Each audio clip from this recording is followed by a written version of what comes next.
In beginning to write this speech, I began from the same place I usually begin when writing, for example, when writing a paper for class. I spend a week or two rereading the texts, taking notes, trying to hold in my head simultaneously so many things, trying to find the essential thread until I finally admit to myself, in a panic, I know absolutely nothing. In my better moments, this realization humbles me and finally brings me to a place where I can encounter the text without prejudice and without preconceived opinions. In my unfortunate moments, well, you can ask a few of my professors here about that. So this is our problem, the task of writing. A text is an intricate thing. It cannot merely be summed up in a word or neatly presented. We have to learn, first of all, not merely to repeat what the author has said.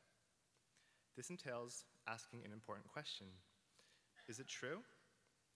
An encounter with a text is not just an encounter with words we can look up in a dictionary. It is an encounter with the world. What is the world? Good question. Wouldn't it be nice if we could find the world in our world and say, once and for all, that we have the world at our fingertips? This is something that is often told to us graduating students. But let us consider, perhaps the world is not something we can have.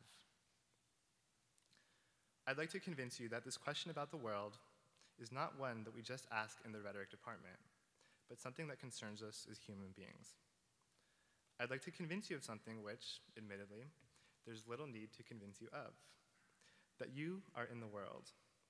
Yes, this world is one that we share. It might occur to us that our idea of the world can now be clarified. You have your view, and I have mine, and these, taken together, constitute the world in which we live. And yet, the world that we share is hardly one that can be constituted by the views that we have of it. What is a view, anyways? In trying to define it, the multiplicity in it is reduced to a single characteristic. For example, an opinion about politics. If we took all these views about politics, nature, education, and summed them up, it should be clear that these cannot be a world, but only views about a world. Maybe we'll say that these views belong to a human, and the human, we have a view about that as well. My point is this: in viewing the world, we attempt to rise above it.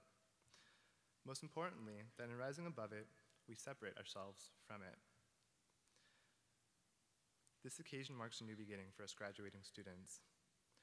As we begin to look at the world around us, we ask, where do we fit? And what is this world, anyways?